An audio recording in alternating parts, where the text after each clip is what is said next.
Jonas capítulo 2, vamos à leitura aqui.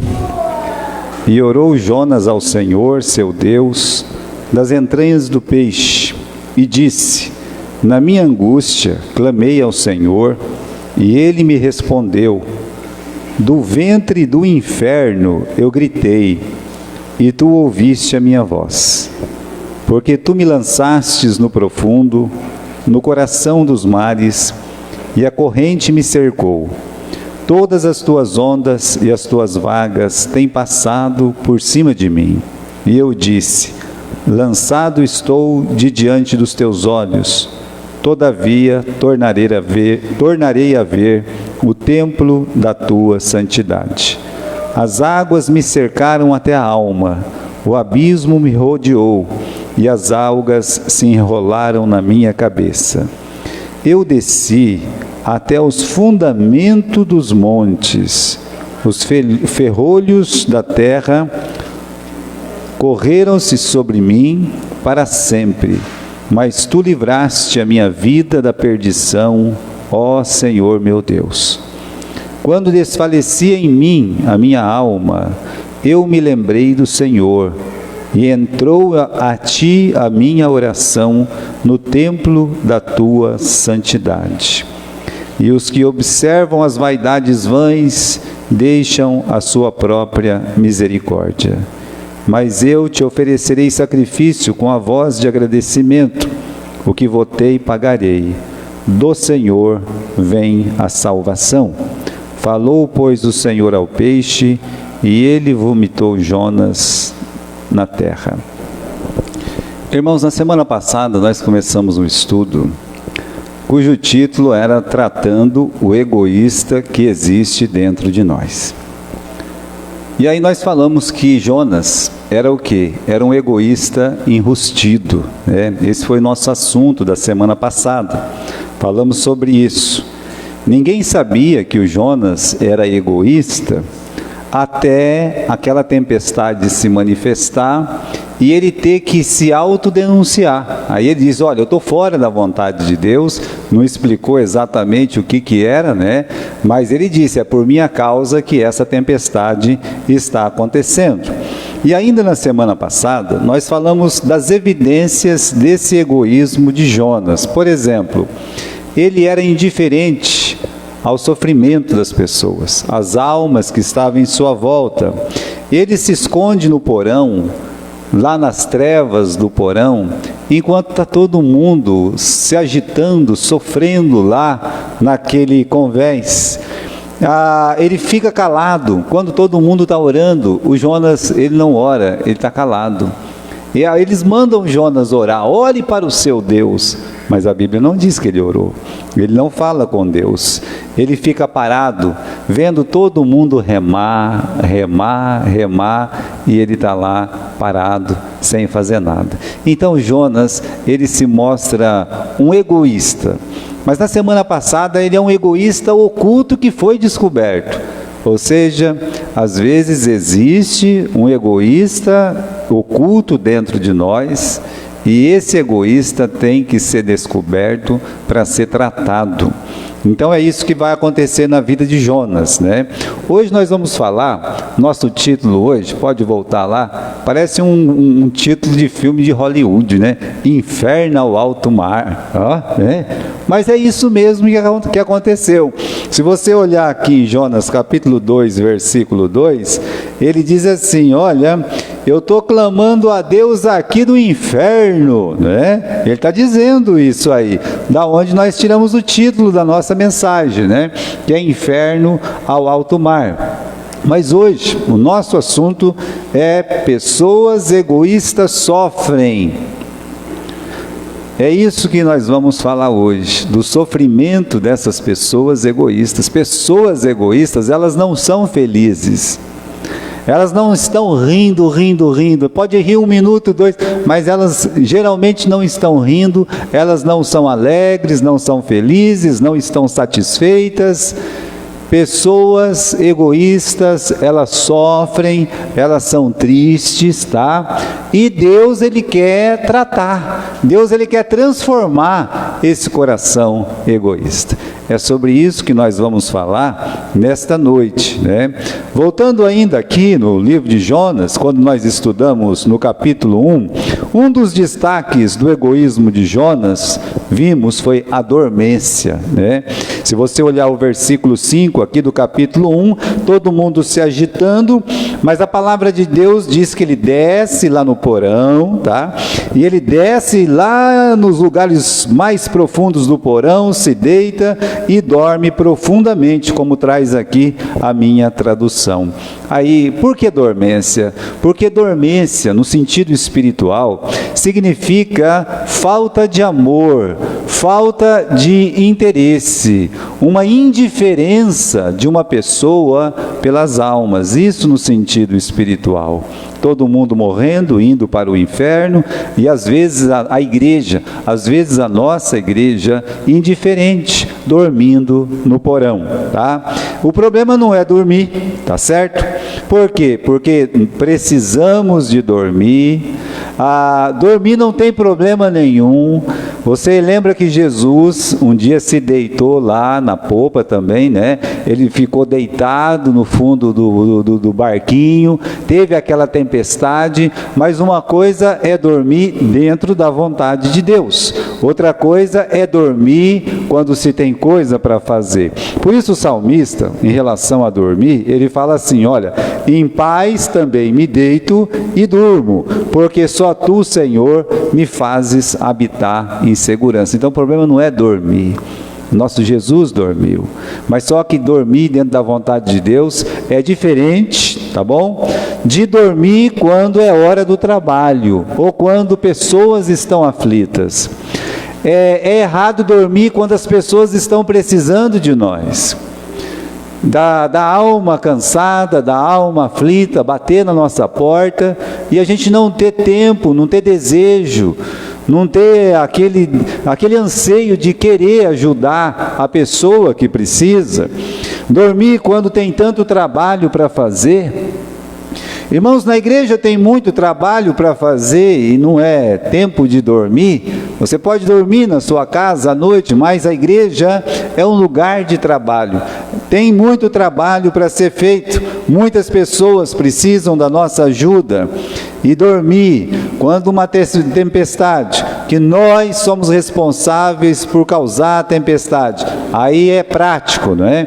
É legal ficar lá dormindo, sem fazer nada, deixando todo mundo se acabar. Não, aí é hora de trabalhar ainda mais. Então, irmãos, um dos destaques do egoísmo de Jonas era a dormência, mas o aspecto mais triste do seu egoísmo era esse desejo. Vamos dar uma olhadinha aqui no capítulo 4 e versículo 2, né? Ele diz assim, orou ao Senhor. Ele fala uma oração aqui, até as coisas que ele diz é bonita. Ele diz, foi isso que eu disse quando eu estava lá na minha terra, me preveni, fugi para Tarsis, eu sabia que o Senhor é um Deus piedoso, misericordioso, longânimo, grande em benignidade, te arrependes do mal. Mas aí vem o aspecto mais triste do seu egoísmo. Ele prefere a morte a ver os seus desafetos salvos. Olha o que ele diz no versículo 3, peço-te, ó Senhor, tira minha vida, porque melhor me é morrer do que viver. Por 2 vezes ele pede para morrer no livro. 2 vezes ele pede para morrer.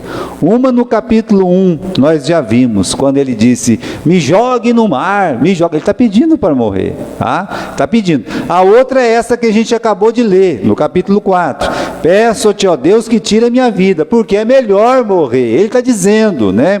O aspecto mais triste do egoísmo de Jonas é que ele achava que era melhor ele morrer, melhor ele dar fim na vida dele, do que ajudar uma alma a ir para o céu. Agora, tem uma expressão mais egoísta do que esta? Eu acredito que não tenha. Então ele prefere morrer a viver. Por quê? Porque morrer, meus irmãos, significava o quê? que ele não precisava ir para Nínive. É por isso, eu prefiro morrer do que obedecer a Deus, do que ir para Nínive, pregar para aquelas pessoas mais. E se eu pregar, Deus é misericordioso, pode salvar aquelas almas, e eu não quero que aquelas almas sejam salvas. Então, entre aquelas pessoas e tudo para o inferno, e eu morrer, eu prefiro morrer, né? Que eu morra, mas que eles vão para o inferno, né? Viver, meus irmãos, para ele era ruim, porque ele teria que contemplar, como ele contemplou o quê? A misericórdia de Deus. No Novo Testamento nós temos um versículo da Bíblia que Jesus ele cita uma parábola, e na parábola o camarada ele paga todo mundo igual. O camarada trabalhou o dia inteiro, ganhou lá um denário. Aí o camarada entrou lá para o meio-dia, ganhou o mesmo tanto que ele. Aí tinha um camarada passando na rua lá, quase fechando a loja. Ei, vem trabalhar aqui comigo. Aí pagou o mesmo tanto. E a pessoa que trabalhou o dia inteiro e recebeu a mesma coisa, ele ficou muito triste, porque ele era um egoísta. Ele disse: calma lá, o que está acontecendo aqui? Né? Fosse uma outra pessoa, ia dizer: ei, que palhaçada é essa? O que está acontecendo aqui? Né? Eu trabalhei o dia inteiro, o camarada trabalhou só 1 hora, ele recebeu um denário e eu um denário. E o dono disse assim: mas por quanto que eu te contratei? Por 1 denário, então eu não te devo nada. Agora, se eu quis dar um para ele, é problema meu. Lembra da frase que foi citado? É mal aos seus olhos porque eu sou o quê? Bom. A pessoa estava chateada com o dono da loja lá, com o dono do sítio, porque ele era bom, porque ele resolveu, para uma pessoa que só trabalhou 1 hora, pagar um dia todo, pagar uma diária. Mas isso não é justo, mas não é problema seu, é problema de quem está pagando. Veja como o nosso coração é ruim, como nós somos maus. Porque se eu tivesse lá trabalhado, penado, que nem um camelo, o dia todo trabalhando, e recebesse só uma diária, né? Estou lá, eu recebi, a minha diária deve ser meio baixa, né? Uns 50, uns 60 a minha diária, né? Mas, olha lá, se eu tivesse que recebesse lá, vou te pagar 100, então eu vou lá trabalhar para você, né? Aí o camarada só trabalhou 1 hora no dia, e o camarada vai lá, paga 100 para ele também.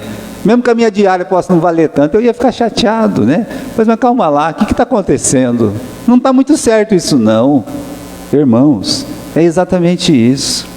O Jonas, a maior expressão do egoísmo dele é que ele não gosta que Deus é bom, que Deus seja bom para as pessoas que ele acha que são ruins, que são más. Ele é Jonas que escolhe quem tem que ser abençoado, quem tem que ser amaldiçoado. É Jonas que escolhe quem tem que receber mais, quem tem que receber menos. É Jonas que escolhe para onde Deus vai mandar a chuva. Tem que mandar a chuva lá no quintal da Igreja Batista da Fé, mas lá na outra igreja não pode mandar chuva. Veja como nós somos ruins, como nós somos maus. Então esse é o aspecto mais triste do egoísmo de Jonas.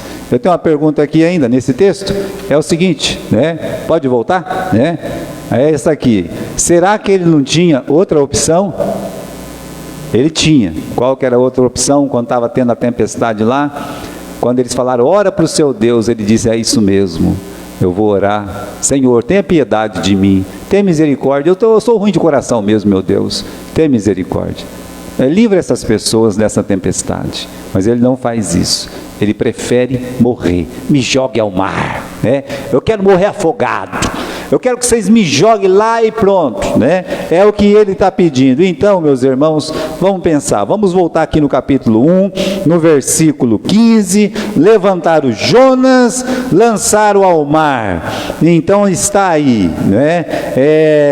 Inferno em alto mar. Eles pegaram Jonas, jogaram lá, o mar acabou a sua fúria, e no versículo 17, deparou o Senhor um grande peixe que tragasse a Jonas. E Jonas esteve 3 dias e 3 noites na entranha do peixe.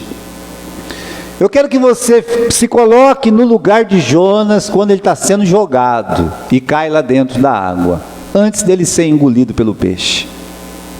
Mesmo que são poucos segundos, talvez a pessoa morre em 2, 3 minutos, depende da pessoa, tem pessoa que vai demorar uns 5, 10 minutos para morrer, porque aguenta bastante, mas nesse período que ele está ali, que ele está sendo jogado, até, meus irmãos, se afogar. O que Jonas pensava quando ele foi jogado no mar, né? Para mim, o Jonas pensava assim: acabou, Zé Fini, passei a régua, né? Pensava que tudo ia ter fim, ou seja, se eu morrer, Deus vai me cobrar do quê? De nada, né? Se eu morrer, é melhor morrer, porque se eu pregar que aquela cidade vai ser destruída, Deus é bom. Deus, com esse negócio dele ser bom, alguém se arrepende e não destrói a cidade. E aí não destrói a cidade, eu volto para minha terra com uma fama de profeta mentiroso. Então não, para mim é melhor morrer mesmo, eu não gosto daquelas pessoas, né? Então é assim, meus irmãos, morri, haha, bem feito para os ninivitas, agora eu quero ver o que vai acontecer com eles. Pronto, melhor morrer do que ver aquelas pessoas salvas. Agora, eu disse que esse é o maior pensamento de egoísmo que tem no livro, porque é o pensamento dos egoístas extremos. É por isso que suicida é um egoísta extremo. Ele acha que tirar a vida dele vai resolver todos os problemas, né? Vai resolver o problema dele? Não, vai estar começando eternamente os seus problemas. Quando eu quero ver a pessoa rir de mim depois que eu morrer, quero só ver, né? Na verdade, o que eles querem mesmo é ver as pessoas sofrerem, mas eles não vão ver, de fato, um pai, uma mãe, um filho, uma filha, um parente, um amigo, sofre quando isso acontece, mas vai passar. Mas o desejo desse camarada é o quê? É que eles sofram, quero fazer eles sofrer. E como você vai fazer isso? Tirando a minha vida. Aí eles sofrem, né? Esse é um pensamento muito egoísta, muito egoísta.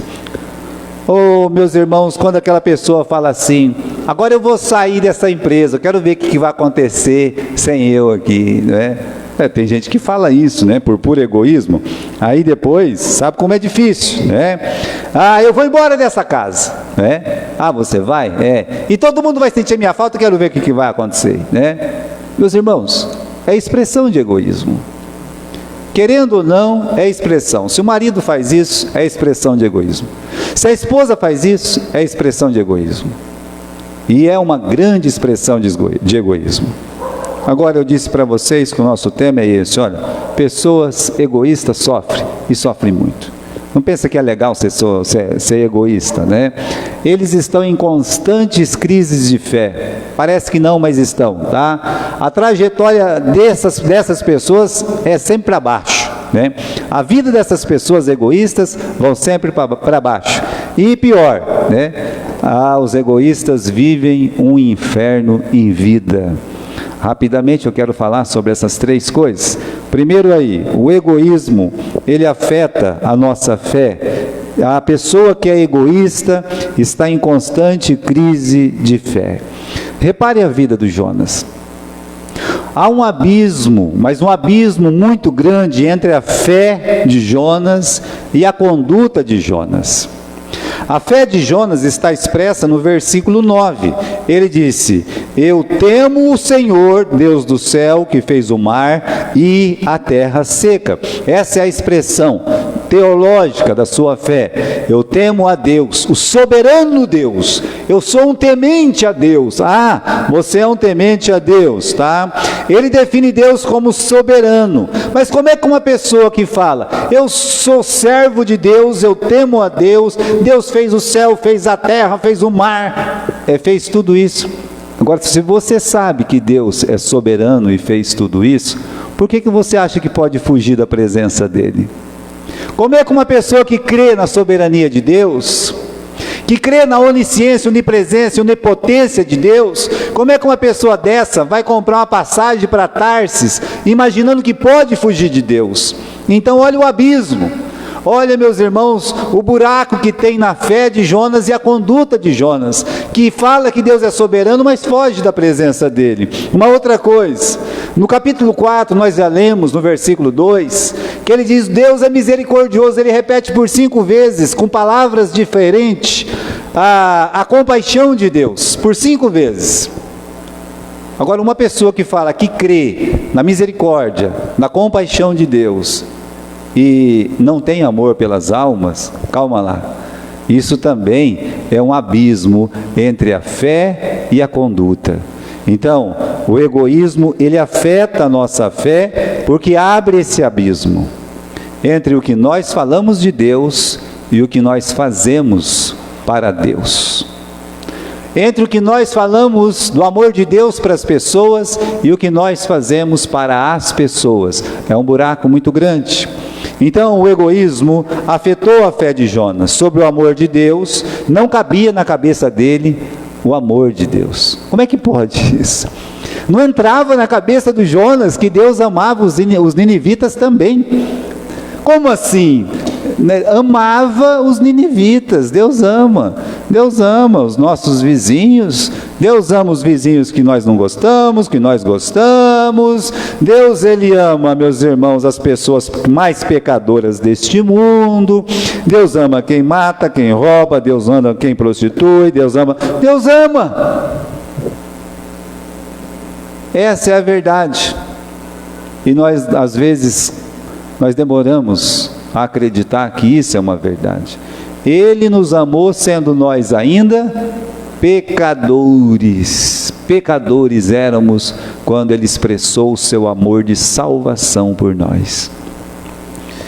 O egoísmo afetou a fé de Jonas sobre o amor de Deus, sobre a misericórdia de Deus, que Deus era capaz de levar uma palavra de arrependimento, e Jonas não aceitava isso. Ele não aceitava nem o amor de Deus, ele não aceitava a misericórdia de Deus. Por isso, o egoísmo afeta a nossa fé. Ele lembra crentes mesquinhos, crentes fariseus. O Jonas, ele é um teólogo. O capítulo 2 que a gente está lendo aqui, olha, são várias passagens citadas de Davi, várias passagens citadas do livro de Salmos. Seja do capítulo 18, seja do capítulo 88, seja do capítulo 32, olha, nós temos várias, aí é um capítulo pequeno, só que ele tem um profundo conhecimento da palavra de Deus, mas ele conhece a palavra de Deus, ele tem a Bíblia na cabeça, tá? Ele não tem a Bíblia no coração. No seu coração, meus irmãos, a palavra não está. Ele pode fazer uma oração a Deus e recitar muitas passagens da Bíblia de cor, tá? Mas do que adianta conhecer a Bíblia e não amar as almas? O que adianta conhecer a Bíblia e não obedecer a sua palavra? Então, há o egoísta. Quando nós estamos fora da vontade de Deus, somos egoístas. Então, o egoísta, ele tem crise de fé.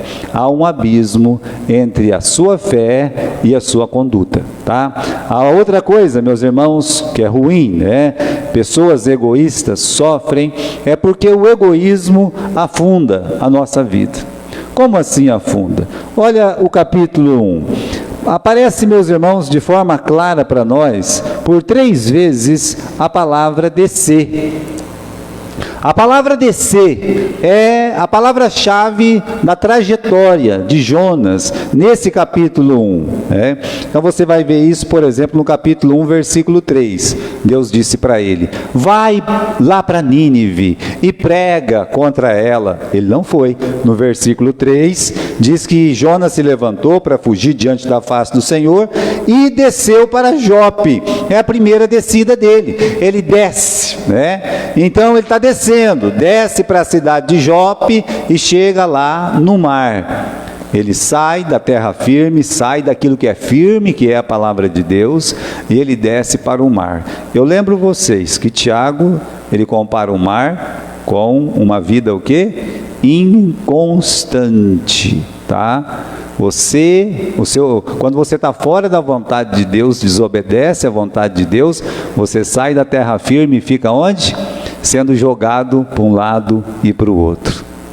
Então, ele já está descendo na vida, porque quando desobedecemos, nós ficamos inconstantes. Agora, nesse barco errado da vida, né? Ele entrou num barco furado, tá certo? Ele entrou. E sendo conduzido por esse barco do mundo, ele se depara com uma tempestade. E aí a segunda vez, no versículo 5, diz que ele desceu para o porão. Agora, desceu para o porão é descer para as trevas. Meus irmãos, descer para as trevas é estar completamente cego. Veja como nós, fora da vontade de Deus, nós vamos chegar numa inconstância e depois da inconstância a cegueira. Porque o porão é escuro, lembra essas trevas, lembra essa cegueira. E aí, por fim, veja só como ele está descendo na vida. Você acha que o porão é o lugar mais baixo? Não. No capítulo 1, no versículo 15, levantaram Jonas e o lançaram ao mar. E no versículo 2 do capítulo 2, capítulo 2, versículo 3, diz: tu me lançastes no profundo, no coração dos mares. Ele desceu, mas ele desceu até o mais profundo dos abismos. Olha, é porque ele insistiu na desobediência. O egoísmo afunda a vida da pessoa, e se ele insiste na desobediência, ele não vai ficar só num lugar inconstante, ele vai ficar cego. E se ele continua cego, ele vai descer até o mais profundo do abismo, ele vai viver um verdadeiro inferno. O egoísta está sempre descendo na vida, está sempre indo de mal a pior, né? Está indo sempre ao encontro de lugares inconstantes, vida inconstantes, está sempre cego para as coisas de Deus, e pior, vai chegar a viver o seu inferno. Parece os 3D de Sansão. Uma vez o pastor Epitácio pregou os 3D de Sansão, né? Que ele desceu, quando ele foi lá buscar aquela namorada entre os filisteus, depois ele dormiu. Olha, uma pessoa ainda dorme, né? E aí nessa dormência, como a de Jonas, ele caiu no abismo dele. Qual foi o abismo de Jonas? A Dalila. Então até parece aqui os 3D de Jonas. Por isso, o egoísmo, ele afunda a nossa vida. Ele nos leva para um buraco, nos leva para o abismo. É o que a palavra de Deus nos ensina na vida de Jonas. E pior, meus irmãos, o egoísmo transforma a nossa vida num inferno. Não gosta dessa palavra? Essa palavra aparece muito na Bíblia. Eu também não gosto, mas é uma verdade da Bíblia. Capítulo 2 e versículo 1. Orou Jonas ao Senhor, seu Deus, das entranhas do peixe, e disse: na minha angústia clamei ao Senhor, e ele me respondeu. Do ventre do inferno eu gritei, e tu ouviste a minha voz. Inferno ao alto mar, em alto mar, né? Ou no fundo do mar, é melhor aqui, inferno no fundo do mar. Não tem aquela série antiga, Viagem ao Fundo do Mar? Então, né? Aqui, inferno no fundo do mar. Até é uma coisa contrastante, é um contraste aqui, porque mar lembra água, inferno lembra o quê? Lembra fogo. Onde é que vai ter fogo? Dentro do mar. Não é verdade? É porque inferno representa tormento. Mas literalmente ele vai ficar queimado, tá? Literalmente. Dentro do peixe ele viveu o seu inferno.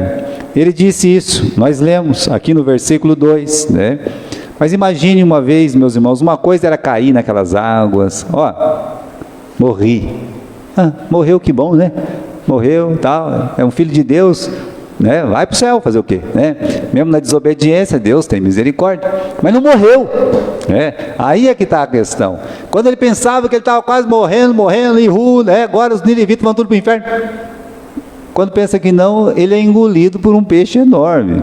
É baleia, a Bíblia não fala que é baleia, mas o peixe era enorme, né? E aí quando ele se viu, ele estava dentro do estômago de um peixe, no ventre do inferno, no ventre desse peixe.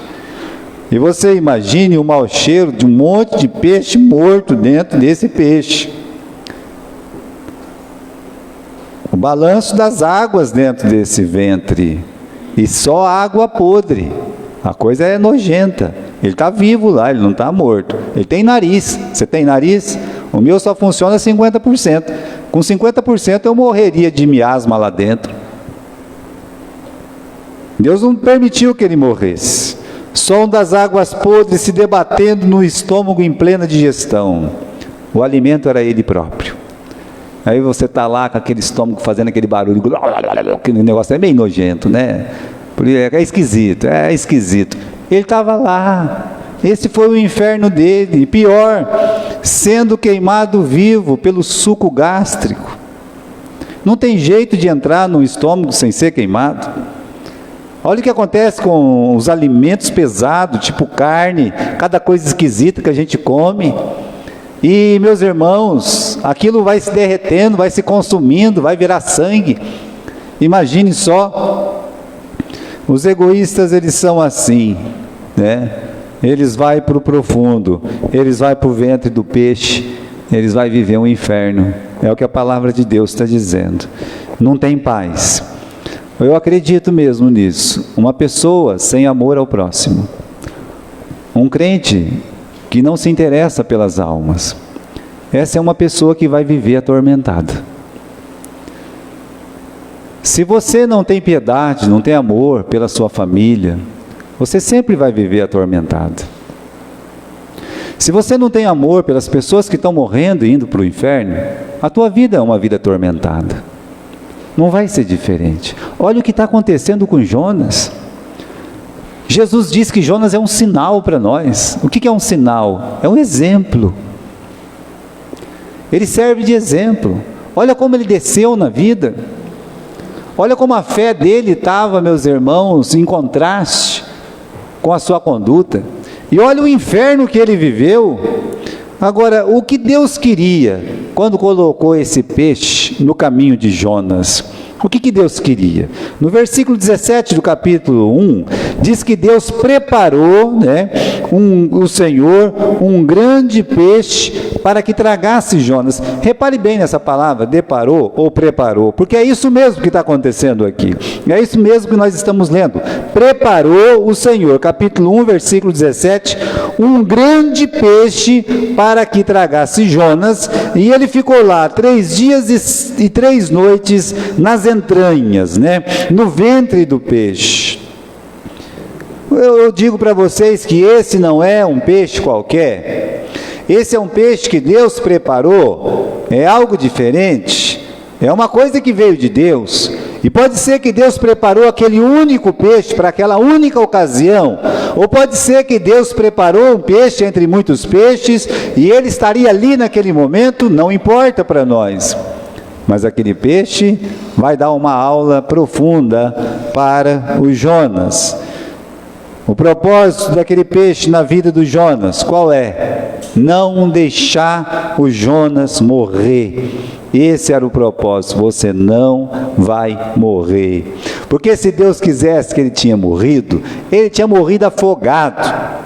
O fato de Deus fazer aquele peixe, preparar aquele peixe, e o peixe está com o bocão aberto quando ele é jogado lá na água, naquele momento, naquele lugar, para engolir o Jonas, não é coincidência. Deus preparou aquele peixe ali para isso mesmo, para trabalhar no coração de Jonas. O peixe não tinha que fazer nada, o peixe só tinha que segurar o Jonas por 3 dias e 3 noites. É só isso, era o trabalho do peixe. E nisso, meus irmãos, ia fazer o Jonas sentir na pele o que é o inferno. E também dá uma segunda chance para ele, porque o peixe, segundo o versículo 9 do capítulo 2, não é versículo 9 não, é versículo 7 lá no final, diz: tu me livraste, a minha vida da perdição, ó Deus. Então ele está dizendo aqui que Deus já está livrando ele. Se Deus está livrando ele, é porque ele está caminhando lá para a terra, tá certo? Então o propósito do peixe na vida de Jonas, olha só, não vai deixar morrer, Deus vai trabalhar no coração dele, Deus vai fazer ele sentir lá no ventre do peixe, na pele mesmo, o que é o inferno, e dar uma segunda chance de obediência. por isso, esse peixe é um professor, esse peixe é um peixe didático, né? Ele vai ficar sozinho ali, vai viver as verdadeiras trevas que vêm de Deus, e ele vai ter o corpo dele queimando vivo. Queima, né? Ele vai descobrir o que é um tormento, viver em tormento e não poder escapar. Ele não podia escapar, ele vai dizer isso na oração dele: eu não posso sair daqui. Já pensou você ir para um lugar que é um tormento, que você queima vivo, e aí você não pode escapar? Ali haverá choro e ranger de dentes. Ali o verme não morre. Eu estou falando de que lugar? Do inferno. O peixe vai servir para o Jonas, para ele sentir por 3 dias o que os ninivitas sentiriam uma eternidade. Por 3 dias ele vai viver um inferno que os ninivitas viveriam a eternidade. Por isso esse peixe é um professor, sem fazer nada. Vai mostrar para o Jonas: ah, você quer que as almas vão para o inferno? Eu vou dar o inferno para você, né? Vai ficar vivendo aí no inferno 3 dias, vai ficar aí. É claro que não tinha aquele fogo, mas ele estava queimando. Ele queimava. E é ruim queimar. Estava mexendo numa lâmpada esses dias, taquei o dedo na lâmpada, queimou o dedo. Fiquei tão sem graça, né? Sem graça. Aí estava quase curando meu dedo, que já estava sem graça. Fui fazer um pão lá quente. Eu não sei o que deu na minha cabeça para colocar a mão na frigideira para ver se estava quente. Essa é a coisa que se faz. Nem falei para a Valéria, fiquei quietinho. Ela falou: queimou? Não. Estava tudo queimado, né? Doendo que só, né? Mas queima, não precisa de fogo, no fogo para você queimar. Já pensou? Você ser queimado no ventre? Dói também. Ele vai aprender. Sabe como é que o egoísta aprende? Assim, desse jeito. Às vezes sofrendo. Às vezes tem que sofrer para aprender a amar as almas que a gente despreza. Tem que sofrer, tem que passar por aflição. 2 versículos da Bíblia, tá? Esse tão conhecido que a gente cansa de citar ele aqui na igreja. Salmo 119 e versículo 71, que está escrito ali: foi bom para mim ter sido castigado. Foi bom para o Jonas podia dizer: foi bom para mim ser engolido pelos peixes, né? Por quê? Para aprender os teus decretos, os teus mandamentos, os teus caminhos, para aprender a obediência. Foi bom, né? Agora, Paulo, ele repete a mesma coisa, no capítulo 11, no versículo 32, de 1 Coríntios. Quando somos julgados pelo Senhor, nós estamos sendo corrigidos a fim de que não sejamos condenados juntamente com o mundo.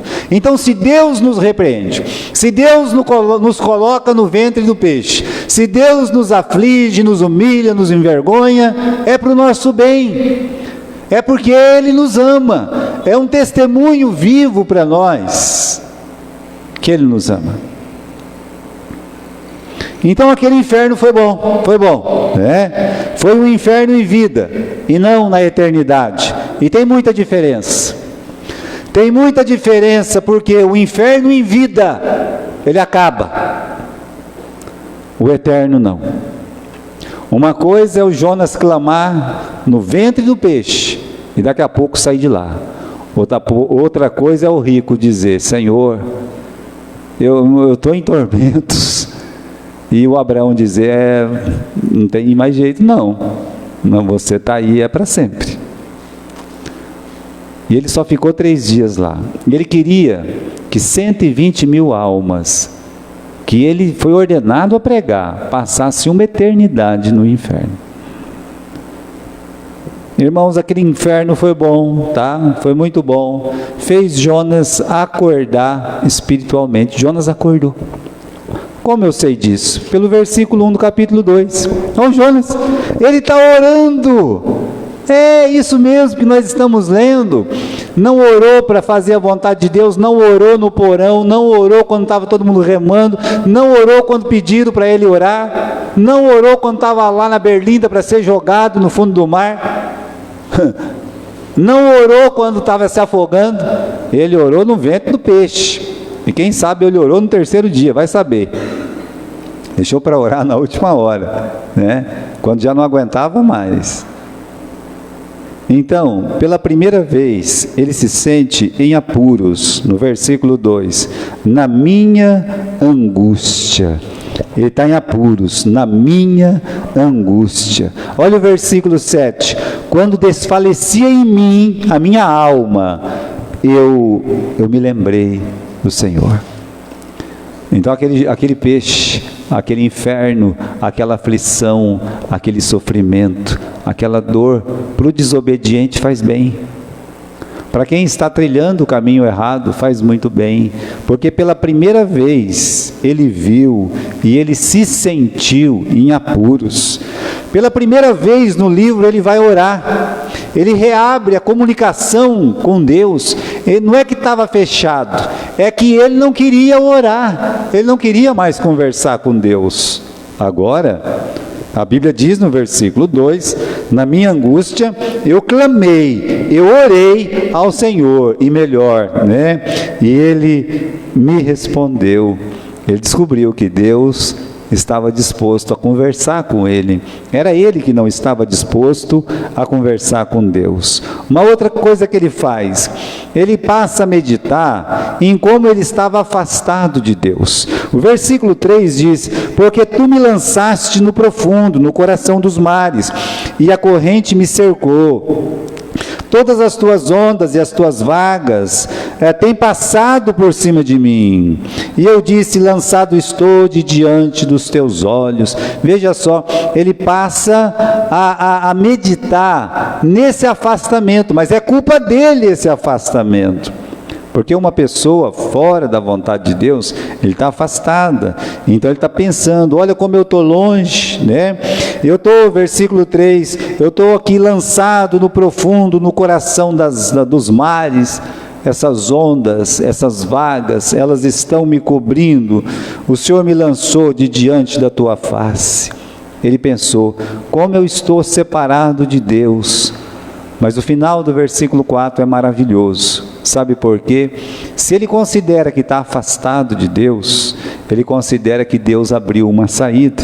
Olha só, ele diz assim no final do versículo 4, ele diz, todavia tornarei a ver o templo da sua santidade. Ele reconhece que ele está num beco sem saída. As algas se enrolaram sobre mim. Né? Ele diz isso aqui. Né?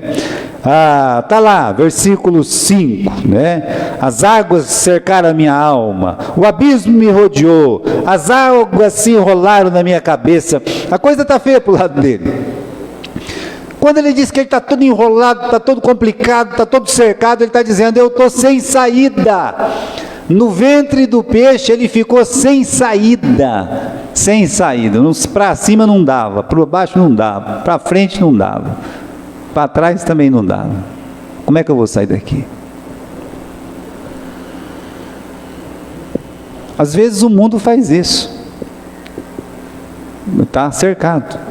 Ele fica completamente cercado por seus erros, por suas falhas, e ele não sabe como sair.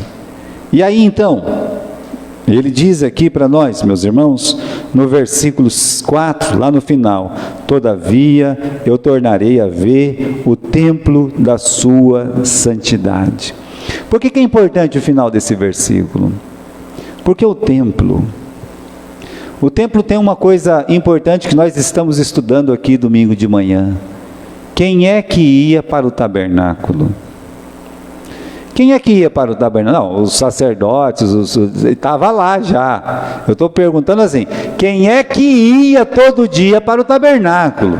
Quem é que ia lá para levar uma ovelha, ou uma pombinha, ou um novilho, ou um carneiro? Quem é que ia? Somente pecadores. A pessoa que não tinha pecado não ia para lá. Porque lá, quando ele levava uma ovelha, ele tinha que fazer o quê? Confessar o seu pecado.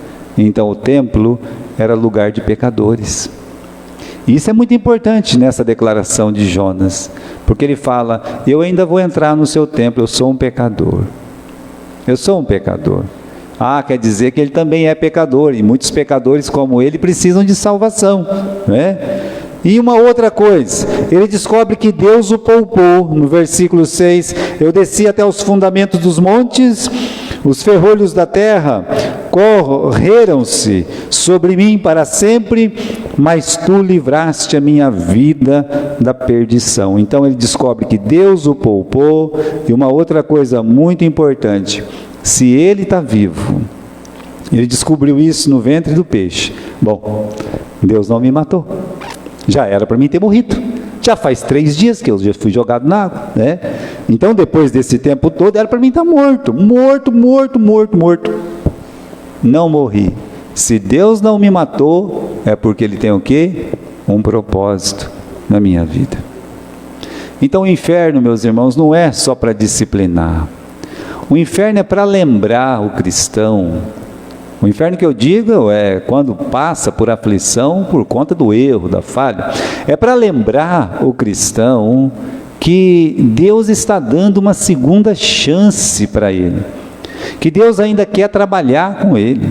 Então é para isso que serviu. E aí ele, sabendo disso, que Deus quer usar ele novamente, ele faz votos.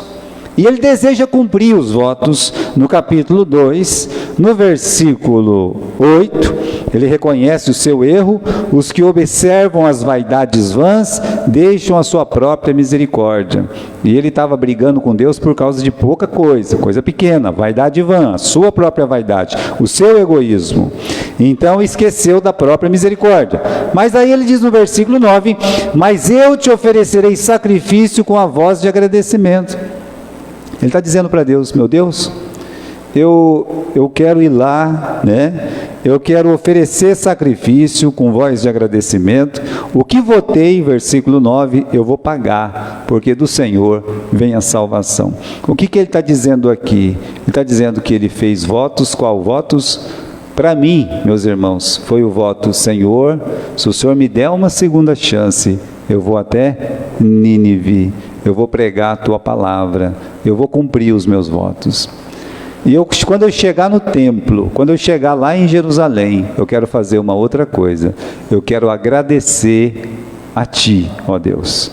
Eu quero agradecer porque o Senhor me deu uma segunda chance. É isso que ele está dizendo. E aí sim, meus irmãos, no versículo 9, no finalzinho do versículo 9, ele muda sua disposição para ir para Nínive. Como é que eu sei disso? Pela frase que ele usa. A frase que ele usa é: do Senhor vem a salvação. Ele decide que quem salva, quem tem que decidir salvação não é ele, Jonas, é quem? É Deus. Do Senhor vem a salvação. Pastor, mas o capítulo 4 ele está diferente, para você ver que uma pessoa que recebe a segunda chance pode cair no mesmo erro.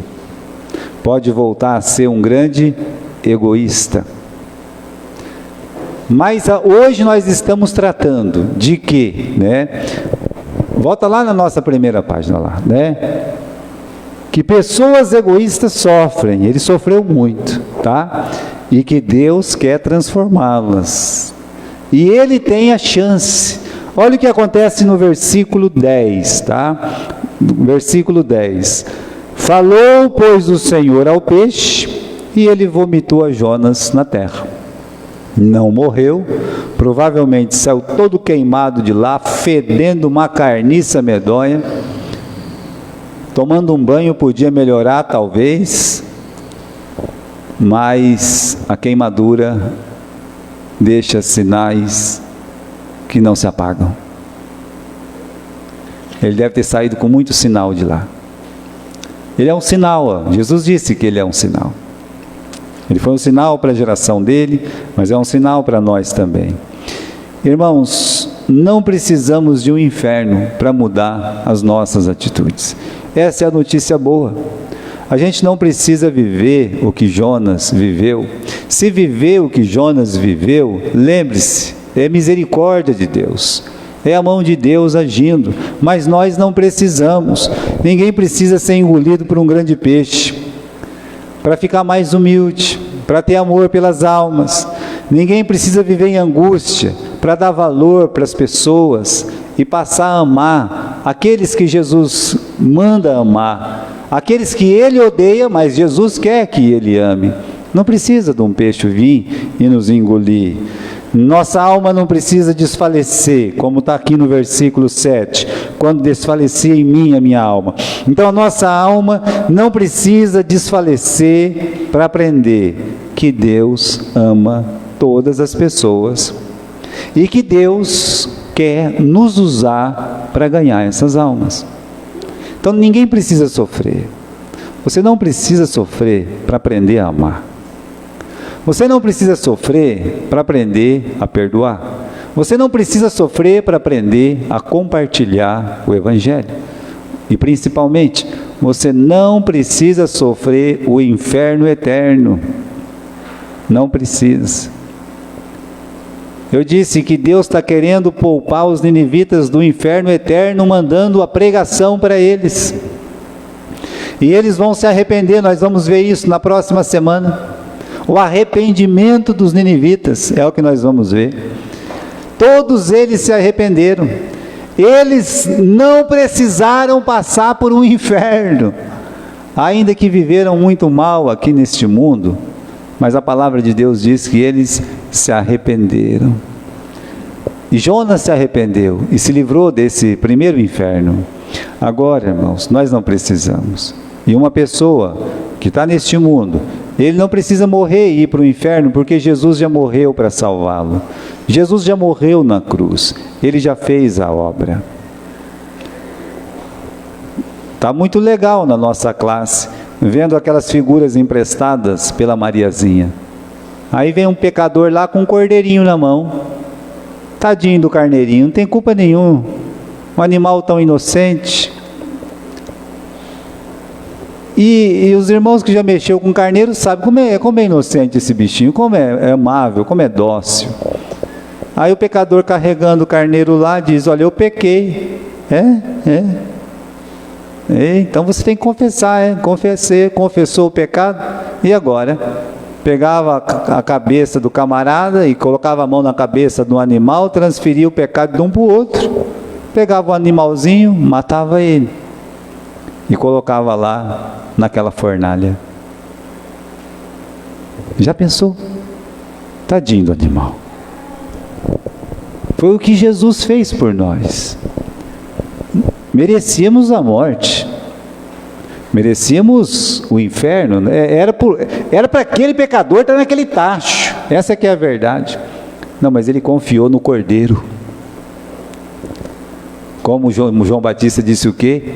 Eis o Cordeiro de Deus que tira o pecado do mundo. Então você entregue a sua vida para Jesus, para você não viver um inferno. Entregue a sua vida para Jesus. Amém?